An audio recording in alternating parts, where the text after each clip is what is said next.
Hey. Welcome to episode 14. So, I am going into a three-part series about the movement of fashion. So, I think this will be pretty exciting for you, and it will give you an opportunity to learn a few things or just to refresh a few things about how fashion moves and why it's even important for us to even know about the movement of fashion. I mean, the fashion forecasters are out there and they use the different things that are a part of the fashion movement to help understand what's coming up in the next season, to understand trends and all of those things. So again, I said this is three parts. So the first part is going to be the fashion cycle. The second part is going to be fashion theories. And then the third part is going to be the environmental factors that influence fashion. So stay tuned. You want to log in and listen to each episode because you're going to get some nuggets from each one that will bring together a comprehensive picture of how fashion moves and why we need to understand that in the fashion industry. So grab your pens and your pads and be ready to take some notes and stay to the end because I have a special offer for you. All right, let's get to the show. You're listening to Marketing Adventure, the hub for business, fashion, marketing, and other CTE educators who integrate marketing into the learning experience. I'm your host, Jackie Walker.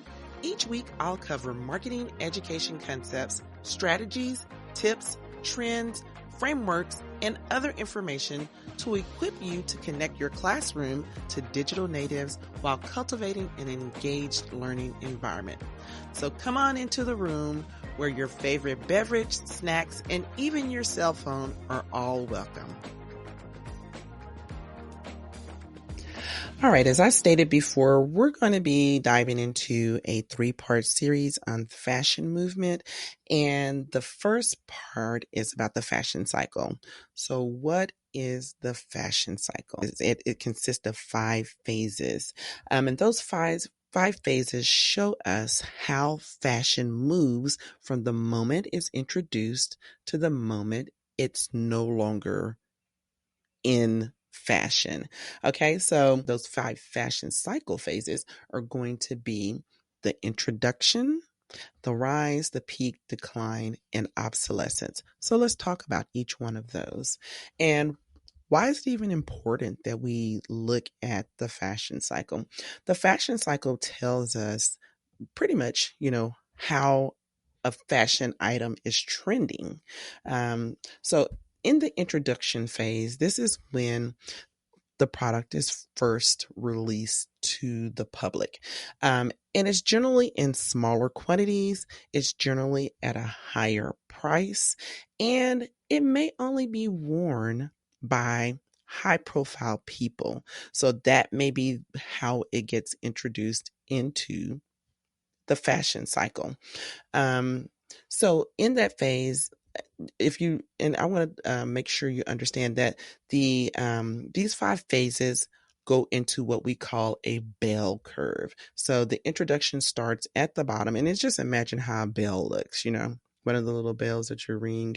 In a tower or something like that. But just imagine how a bell looks. So the introduction starts at the bottom of the bell. And that's when it's first introduced. And then it starts to go into the rise. So that's the second phase of the fashion cycle. The introduction is at the very beginning. There's a small quantity of products available. It's at a higher price because it's just now getting out into the marketplace, and it's getting a feel of how it's going to be accepted by consumers. And then it goes into the rise. So it starts to pick up momentum. So it starts going up. So on the bell, that's going to be, we're going from left to right. That's going to be on the left side of the bell is going upward in an upward motion. All right. And so there's increased access to the product because maybe it was only introduced at like high end stores or in very limited environments. You could only get it at this place. But as it rises, then it spreads in its access. So then it's available at multiple stores. There's a variety of retailers who may be carrying this item now, and it may be available, online now. Or maybe before it was only available online and now it's available in the stores. These stores can still be high end stores, maybe to your moderate price stores and things of that nature. And it still may be available to people who have a higher end income. Maybe these are more high career ended people or what have you. But in the rise phase, it's still in a limited product availability. All right. And then it continues to rise until it goes into a peak. That's the top of the bell. So it goes into a peak, and this is when it is mainstream. It is in full mass production. It is affordable for really the everyday person, the more middle class income people. So it reaches its peak, and that means that it's really going to eventually max out at its acceptance by consumers. Okay, so the peak is the third phase of the fashion cycle. Then once it sits at the peak, and all of these phases can last for various lengths of time, depending on just how fast the fashion or the trend is moving through the fashion cycle. But at the peak, it's going to reach its max point of acceptance. All right. And then it's going to kind of start to phase out. People fade out. A new style is going to come along. A new trend is going to be happening. Somebody's going to see somebody that they like wearing something else, and they're going to start pick up on that. So then it goes into the fourth phase, which is decline. Decline means that, okay, now it's no longer in your high end stores. It left the high end stores once it even, started going into a rise and hitting the peak. So it's no longer in your high end stores. It really can't be found in any of your stores that may be in the malls where you like to shop and things of that nature. It's gone into a decline. So it's really in your budget stores, in your outlet stores. It means that people no longer see it as valuable, and it's no longer being produced really. So these items have moved from the regular stores and probably have been bought up by some budget or outlet stores, and now you'll see them in those stores at prices that are so cheap that it it's something that you would want to, it's something that encourages people to want to continue to purchase them because it's at a good price, but it's not really in style anymore. Okay, it's not really trending anymore. And so generally, that's for your lower income individuals, or your individuals who just may be a little bit more frugal, right? They don't want to pay the high prices. They would rather wait for something to get down to a lower price and then purchase it, and then still feel like maybe they're trendy, even though they're at the end of the trend, right? Okay, so that is your decline. And then your fifth phase, after, things have really been, even at the budget stores and the outlet stores, those items are no longer available, really. They go into obsolescence. And that means that you can't find anywhere to purchase these items except for maybe the thrift stores, because they're no longer being produced. They're no longer being sold at the mainstream stores or even the budget stores. Now they are in obsolescence. So you can't even find it anywhere unless you happen to come across it at a thrift store and you shop in, and you don't have to be a frugal person to go to the thrift stores. A lot of people just have that nostalgia. They like to buy nostalgic things, and so they'll go to the thrift store and they may find that item that was so trendy and they liked it, and they're like, oh my gosh, I can't believe it, I can buy this for $2 on Thrifty Thursdays, what have you. And so obsolescence, and that's what you have. So those are your 5 phases of the fashion cycle. We have the introduction when it's first introduced into the market. We have the rise when it starts to increase in acceptance. And then we have the peak where it's just mass produced and everybody's wearing it. And then we have the decline when it's like, okay, that trend is over. Let's move on. And then we have obsolescence when it no longer exists. So that is your fashion cycle, and you can see how that goes into the bell curve, because introduction is the beginning, the rise is the left side of the bell, the peak is the top of the bell, the decline is the right side of the bell going down, and obsolescence is the end of the bell. Hey, adventurous educator, did you know that CTE month is in February? Well, in honor of you, I am giving away free fashion marketing resources. Every Friday in February, I will have a drawing, and I will provide a free fashion marketing project or activity to the winner. So go on to my description or the show notes and click on giveaway so that you can get your name in the hat. I look forward to all the wonderful winners that we're going to have. Now back to the show. All right, so now let's get into the runs. And this is how fast something moves through the fashion cycle. So in your runs, you're going to have 4 different runs. Okay, so the very first one is the flop. And what is a flop? It means that something really didn't take off when it was introduced. It could have been that it was just too conceptual. It was just too avant-garde. People really were like, I really can't get with that item. You know, there are many things that you'll see on the runways during the fashion weeks that are just like, what is that?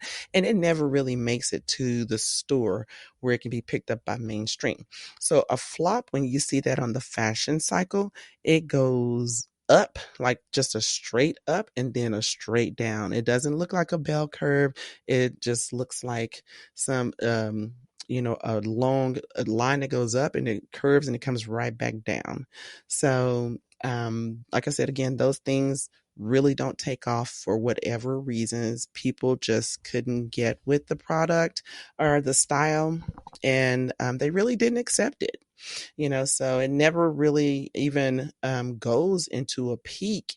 I mean, I guess, it hits a peak, but it goes back down pretty quickly. So it never got the opportunity to do a full run through the fashion cycle. It usually is just introduced, peaks real quick, and then hops and falls back down. All right. And then the second run is a fad. And the difference between a fad and a flop is that the fad kind of hangs out a little bit longer than the flop, but it runs through the fashion cycle pretty quickly as well. A flop really, I mean, it's something that a lot of people really won't ever hear about. I mean, it may hit a certain group of people and it never leaves that group of people because it just never did take off. But a fad can increase and go into various levels of social classes or even, income levels and things like that. But it just doesn't stay around too long. And it usually lasts maybe from a few weeks, maybe even a couple of months, maybe, or so. It just depends. But it does get a little bit of a bell curve look to it. But it's just really like a smaller one, a thinner bell curve, because it goes through the fashion cycle so quickly. That's a fad. There are so many things out there that are fads. One of the things that come to mind for me when I think about a fad is when I was teaching, and at that time there was the emoji fashion that came out, the t-shirts. I see the t-shirt. I used to see the kids wearing the emoji t-shirts, the emoji pants, the emoji shorts. They had emoji backpacks. They had emoji everything. And it was cute for a moment, but it didn't really last that long. Not even with that age group that you would think. But it was a cute idea. But that is one of the things that immediately comes to mind when I think about a fad. All right. The next run is going to be average run. And this is just the normal pace at which fashion generally moves through the fashion cycle.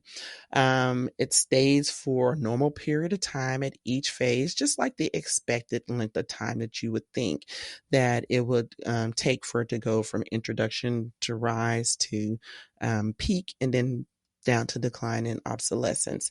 Those tend to be like months of trends, and that could even go on into maybe a year or two or something of that nature. Those are normal.